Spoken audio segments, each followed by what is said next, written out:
Seth. I'm grateful for the opportunity to be able to share with you our marketing strategy for Kentucky Speedway over the next couple of years. Before we dive into it, I want to take the opportunity to kind of set the table where we are and look at what the objectives, goals, strategies, and tactics, and ultimately measurements that we're going to use for this plan. Our objective is to turn Kentucky Speedway into a premier racetrack for NASCAR and turn it into the can't-miss sports and entertainment event in the region. To accomplish this, we set some goals that will require increased ticket sales, but especially to a specific demographic, the millennial segment. I want to set the table in saying that though this is a 2-year plan, to be able to introduce or to be able to entice a new demographic, you have to set a little bit more long-term vision. So you'll see that in all the plans that we set over the next couple of years will lead to a more further competitive advantage over the next 5 years to increase that segment for the millennials. From taking a 30,000-foot level look at NASCAR, these are some of the environmental factors that are facing the sport at this point in time. TV's been a savior for sports, increased revenue, but it's been a double-edged sword. At the same time, it's increased the fan viewing experience at home, thus making it more likely that fans want to stay home where they can go to their fridge to grab a beer as opposed to having to wait in line. And the viewing experience is premium. Also, the economic downturn took a drastic effect on the country, in that a lot of the core demographic for NASCAR took an especially large hit. So in looking at numbers, we estimate that the average family of 4 probably has about $2,800 disposable income to spend on entertainment. Now that's for the whole year. So in all the things that they can do with their kids, they really have to pick and choose what would be of most value for them. So that's definitely a factor going into here, as well as demographics for the sport are changing. We know the core demographic is aging, getting older, and so there's a need to bring in a new, younger, more vibrant demographic. In performing a SWOT analysis, specifically on Kentucky Speedway, as you'll see, it's very detailed. So I'm going to give you kind of a key takeaway from what we came from this analysis. Key strengths for the Speedway: the land. There's lots of area to expand, to try new things, to create new events. The location is prime for different metropolitan locations throughout the region. You definitely draw from a lot of major locations. They also have a great camping reputation. Weaknesses: things that have come up in the past is traffic and transportation, as well as a declining popularity in NASCAR in general. Opportunities: the land also, creating new events.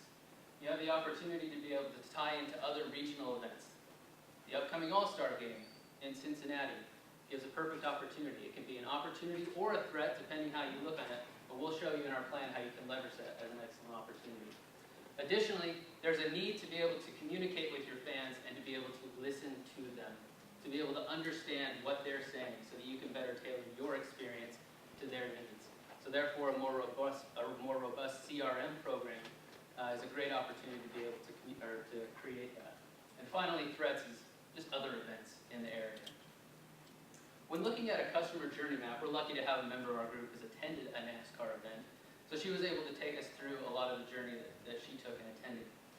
So what are the key areas that the Speedway can communicate with these fans along their point to ultimately coming to the event? Exposure. Putting themselves in front of them, making them aware of the event. Being able to create the social discussion. Where are these people talking about what they want to do? Where are they talking with their friends? And how can the Speedway be a part of that? And ultimately delivering an experience that after they're finished, they're talking about it. They're saying, that was the best experience I've had in a long time. I'm going to put that on my calendar for next year. So obviously we placed an emphasis on millennials. And diving deep into who millennials are, what do they want? Some of the key takeaways is the fact that they're mobile. They're on their mobile phones and tablets more than they're watching TV, more than they're on their computer. They want interactivity. They want to be able to connect constantly with their favorite properties, with their favorite sports. They tend to favor fantasy sports and other social media. It's an opportunity for them to feel really connected with the events that are going on. They have a tendency to like smaller properties like MLS or NASCAR. So in taking this, the Speedway needs to meet fans where they are, where these millennials are, which is online and on social media. In looking at some statistics, we'll see that they definitely are mobile, all right? They utilize social media, Facebook, Twitter. What's interesting is they actually use their mobile devices while they're at the race. A possible opportunity to leverage that to continually, or to form a stronger relationship. And they want more content. They want some behind-the-scenes footage. They want to understand things that are going on in their event. Looking at further at social media trends for 2015, what's an interesting takeaway from this when you're creating a social media strategy is Facebook is actually skewing older. The average age for NASCAR fans using Facebook is 44. However, the average age for those using Twitter and Instagram is in the lower 30s, kind of in that millennial range. Finally, further here, I want to focus your attention over on the left. Those who have viewed NASCAR, at least one event, on a smartphone, shows that within the kind of 13 to 17 and then the 18 to 34, those are the biggest demographics using these smartphones. We need to connect to them on those mobile devices. So getting further into our demographics and diving into segmentation, I'm going to turn it over to Shar. Thank you. So Seth really set the stage for us that we're going to be targeting millennials with our campaign. But not all millennials are the same. So we have chosen to focus on 3 specific segments of millennials. The first one you'll meet here is Michael Stewart. He's what you might call a super jock. He's typically a male, 21 to 29 years old. He loves live events, social events, sports events. He spends a lot of his income on attending those events. He enjoys tailgating. He loves fantasy sports. He's reading things like Bleacher Report. He's using Twitter. And I think one of the really interesting things about Michael is you'll see that he's a big sports fan. You know, he's at the games, wearing a jersey, but his face isn't painted. He's not that super fan group. Next, you'll meet Ben Fernandez, part of the group that we like to call Set to Impress. First thing you have to know about Ben, he's a cord cutter. He doesn't use traditional cable. All of the content that he consumes is on his computer and on his mobile device. He's always up on trends in both music, fashion, also sports. Skews a little bit older than Michael, still primarily male, a little bit more income to spend. And he really, at the end of the day, wants to be seen at the most popular events and the most popular places. Lastly, we've got Julie Reed here. She is what we call a social seeker and skews a little bit younger than the other groups, probably a 20 to 25 range, about half male, half female. And she has severe FOMO, so fear of missing out, really big for her. If there's a big event, she has to be there. She's using platforms like Instagram. She's watching Girls on HBO. And more than anything, live events are not only about going with large groups of friends, but also about meeting new people. And just one thing to touch on with these 3 groups of millennials is they're right here in the Speedway's backyard. This is a map that you can see the more densely populated areas of millennials are concentrated by those black dots. So opportunity is right here within the geographic region. So the way that we really view these 3 groups as it relates to the Kentucky Speedway is they're really misinformed consumers. At this point, they don't really feel like that NASCAR experience at the Speedway is for them. So what we would recommend is working on moving them up the escalator. So moving them from misinformed, telling them, sharing with them, showing them visually that this is an experience that they can't miss, moving them from aware, connecting them with our media platforms, and ultimately getting them to come to our races. And then just a couple best practices, people that have done really, really well with capturing millennials with events. First, the Phoenix Open. What they've done at the 16th hole to transform a very traditional conservative golf event to a party atmosphere has put the event on the map both regionally and nationally. Coachella, Indio, California, huge 2-week music festival in the middle of the desert. They've done a great job of adding that camping experience, live music, and last year they earned about $78 million in gross revenue. Lastly, right here in your backyard, the Kentucky Derby. So kind of a similar type of event, more of a one-off event, kind of a niche sport, but they've really embraced how to reach reach that millennial generation by generating that party atmosphere right in the infield. Gonna turn it over to Ryan, and he's gonna tell you more about how we can reach those millennials. Thanks, Shar. So as Seth and Shar have pointed out, it's clear that Kentucky Speedway needs to find a way to reach a younger demographic, but it's important to keep in mind that while we've crafted a 2-year IMC strategy to really approach that younger audience, it is a part of the larger vision. And to keep that in mind, we want to focus on how we can best position the Speedway as it currently stands to be in a niche area that will really connect with a younger audience and prepare it for growth in the future. Here's a positioning map of local regional sports properties and entertainment. As you can see here, the Kentucky Derbies over on the right-hand side, it's more considered entertainment rather than pure sport, whereas the Reds are in the top left. The x-axis is value proposition, so how affordable is it to get to one event or game? And clearly with 81 home games, regular season games, it's pretty easy for somebody in town to get to a Reds game. And we think that Kentucky Speedway is actually caught up in a little bit of clutter here. So our aim is to actually move it down into more of an entertainment-themed event, rather than focus on the real sport aspect of it, which by the current campaign that Kentucky Speedway is running, which is all about the roughness of the track and the real competition of NASCAR, what we think would be best would be maybe to position it as more of an entertainment venue for people to come to this spot in the middle of summer, get together with their friends, enjoy this experience, and then be able to connect with it on a digital level. So this is our positioning statement. The key takeaway here is that Kentucky Speedway becomes the entertainment hub of the summer of this region. And it's about sport, it's about music, it's about culture, it's about art. It's about getting together with your friends in a really fun atmosphere. So this is our short-term view, year 1. These are the 4 things that Kentucky Speedway have got to get done. First and foremost, they have to hire somebody that can be a task force manager to step in and really look at this 2-year plan and then the larger 5-year vision. But the 4 things that we want to focus on are app functionality, getting college students to the track because this area is ripe with college campuses and we feel that that's a good opportunity to bring younger fans in and experience the track on a one-to-one level. The All-Star Game, as Seth mentioned, is a major event that we can share some limelight with. And then we'll talk about an issue that Seth addressed, which was the bottleneck in traffic on the way out of NASCAR's events. The Quaker State 400 in its first year was written up by several journalists as having some traffic issues, and we think that we can solve that problem with a fun post-race concert. So this is a deeper dive into those tactics specifically. And the first thing that we have to do is get these millennials the digital tools that they need to connect with the raceway in their hands in a functional manner. Right now, if you were to download the Kentucky Speedway app and try to buy tickets to the Quaker State 400, you couldn't do it through the app. So that needs to change, and that's something that can be implemented immediately.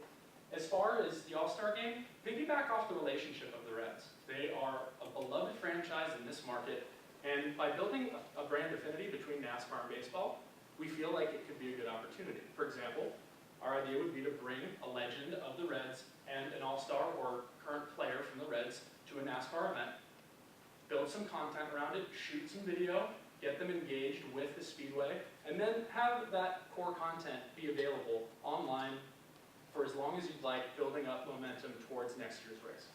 As far as UNOH, we feel that the partnership that currently exists is a great partnership, but could be leveraged further. We could bring 100 students down to the track, get them a one-on-one experience, get them to maybe take a couple laps, and potentially meet Ben Rhodes if you'd be interested, who's a local up-and-comer. Finally, we think that the post-race concert in the short term is a really fun way to engage new fans, but also get rid of this bottleneck that's happening. So maybe parse out the traffic that's leaving the stadium after the race. You get people who want to watch a contemporary modern country music act to watch the show, and people that want to leave a little bit earlier, they can. This is our 2nd year plan, and this is really where the big idea comes in. This is a more robust layout of a larger plan, and it really is about creating more of an event, a bigger event. NASCAR is an amazing event, and its core audience will keep coming back. But as we've realized, millennials are the next generation that need to interface with this brand. And the way that we feel that we can do that is by creating a concert event that really connects with them authentically by bringing in talent from the area. So basically, this task force would essentially sign talent and be working with the operations team of the Kentucky Speedway in order to build out an amazing concert experience, as Shar mentioned, like Coachella. We don't think it could necessarily get to that level immediately. However, we feel that if it was built in such a way that connected with fans, a beer garden, an area for local foods and artisans to display their work and food, that could really build out a fun platform for people to connect with, and then they could then go online and share with their friends about it. Finally, we talked about building some content, and that really is digital currency among your younger viewers. So keeping in mind that all the assets that you have at the track, you can use on social media platforms and your website. And we'll go through this. This is just a very simple how-to plan, how to implement using different platforms. With that, I want to turn it over to Jake, who's going to talk about how we can measure our successes with our strategies. Thanks, Ryan. So now we know what the objective for the Kentucky Speedway is, what the goals are, and what the strategies involved are, but how are we going to measure this? What's it going to cost, and what is that actually going to net in terms of revenue? Well, here are a few KPIs that we identified, and these really fall into two categories. The first, sales. You have to be able to drive ticket sales for this to mean anything. This is broken down in several ways. It can be year-over-year growth. It can be revenue generated from sales as you move more, as Shar mentioned, of these consumers up that frequency use escalator. So they're going from maybe a day purchase early in the week to a weekend race, or maybe even the whole weekend. Also, how does it index against other NASCAR races? Moving on from that, the second main area of KPIs we looked at are engagement. How are these fans involved with the Kentucky Speedway on mobile? How are they indexing digitally? What is their sentiment towards the racetrack, towards the events that are involved in the racetrack? And how is that changing over time? How do they feel? Ultimately, we think that both of these different areas of KPIs are going to help the racetrack be able to develop a really, really solid objective and move forward towards a long-term vision. Right here, you guys have your fully fleshed out budget attached to the slides we provided you, but we'd like to point out several key things here. First of all, broken down by year, 2015 and 2016, we've included all tactics that Ryan recommended, and we've fleshed out that this will net about 10,500 additional ticket sales from the core demographic groups that Shar mentioned, and it will generate about $2.5 million in additional revenue. The key here is that the ROI on this investment, about $350,000, is going to be about 7x. So what does this mean ultimately? Key constituencies, both internal groups like the core management team and external groups, your broadcast partners, NASCAR, and ultimately the consumer. How do they link up with the Kentucky Speedway? How do these groups ultimately feel moving forward? We feel that our objective, strategies, and tactics that we provide you with today really lay out the plan for a future in which the race course can chart new paths. So with that, we'd like to turn over any questions that you may have.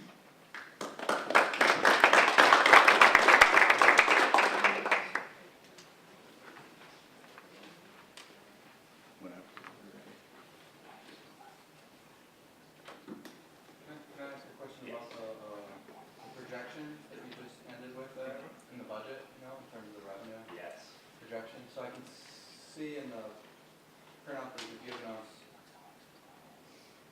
350 tickets for... Now, each of these depends on the activation that's taking place. They're broken down, as you can see there, by those the notes attached to each activation. How did you come up with the projection? Right, so what we did is we looked at the ticket prices that are, we tried to take a conservative approach. So weekend ticket is ranging from about $100 up to $200, but we figured to be conservative, we'll place more people at buying that single race day, perhaps earlier in the week. So we set throughout our projections the average price per ticket sold at $90, which is well below the weekend pass. We also took into account the camping that will be going on. We figured based on the stadium capacity as well as the campsites that are around, roughly equals about 15, ranging perhaps to 25%, depending on the type of consumer that will be camping. Doing all the math with that, we came up with those numbers particularly. Well, I don't mean the average price. I mean the estimated number of tickets. Right, so the estimated number of tickets sold, for example, let's take UNLH as an example. That's a university of about 5,000 students. We figured we'd bring 100 of these down here to an event each year, also do some activation in terms of web-based social media. You might be able to sell, a couple hundred tickets to that event, and it's all based on the size of the market size of ultimately the millennial market, as Shar had mentioned, in Cincinnati, Louisville, Lexington, Dayton area?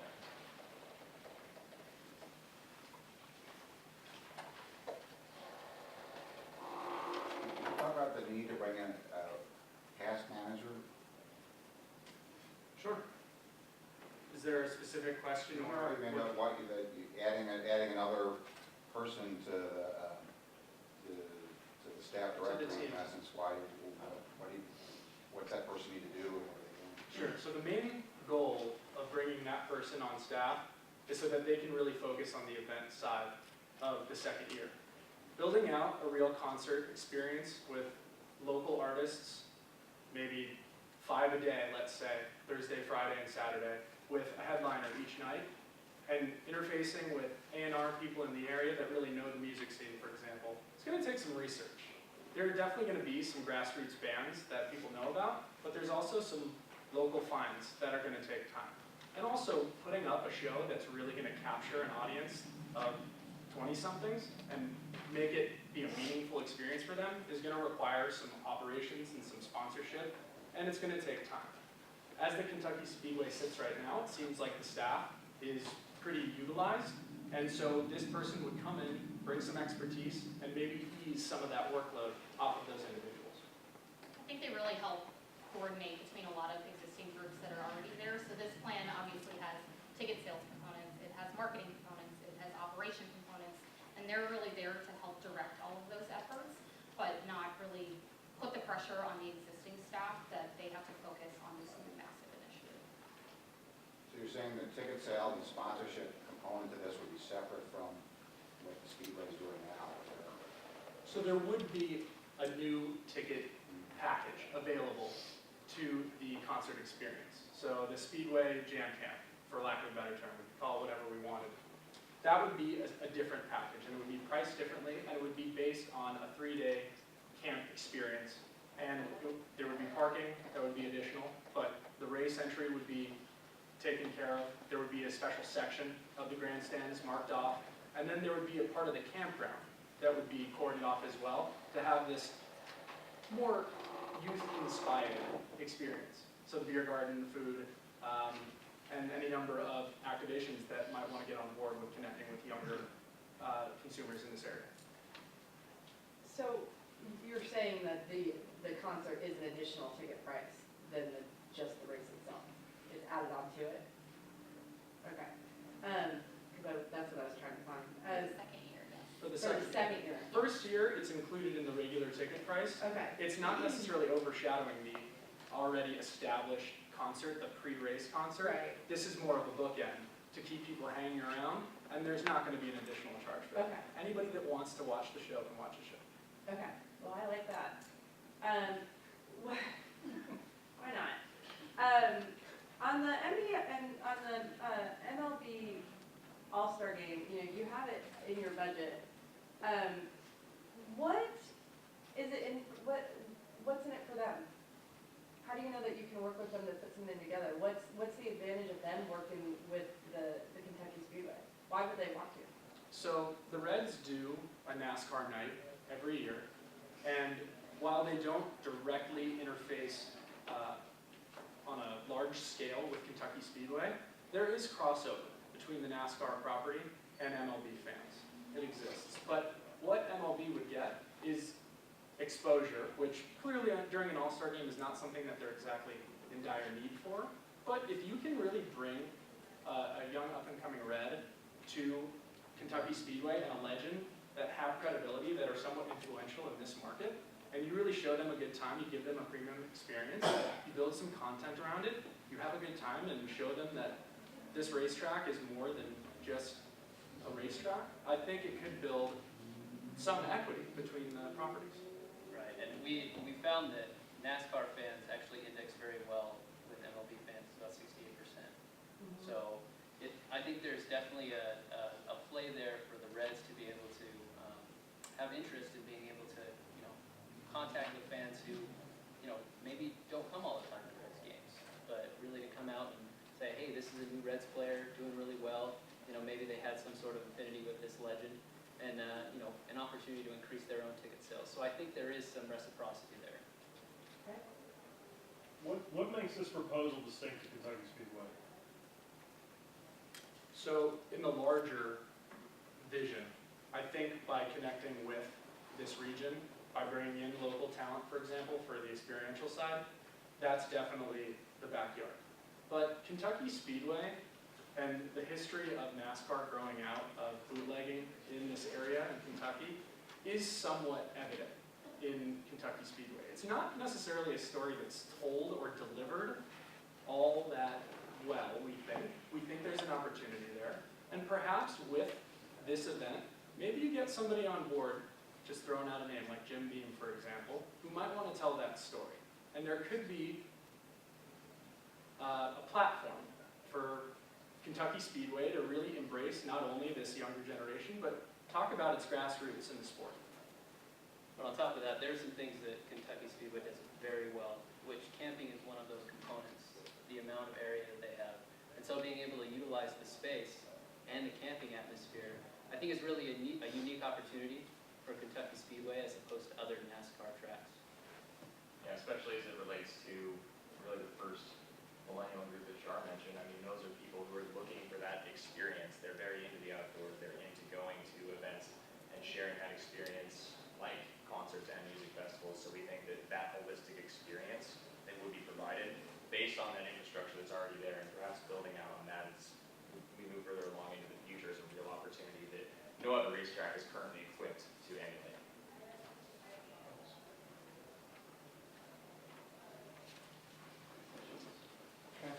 So if you don't charge, you're not charging for the concert the first year, right? Right. Then in your budget, you have $250,000 in revenue for that concert? Is that, where's the revenue coming from? So the fact that those concerts are bookending the entire experience for people on race day, we think that that can generate some additional ticket sales. Now, it's not very many. I think you'll see in the slide that it might be 100, 150 tickets. So it's very minor in terms of Incremental sales? incremental sales, but we did not want to neglect the opportunity that would be there to drive some revenue because you are going to be paying for that talent to be on site.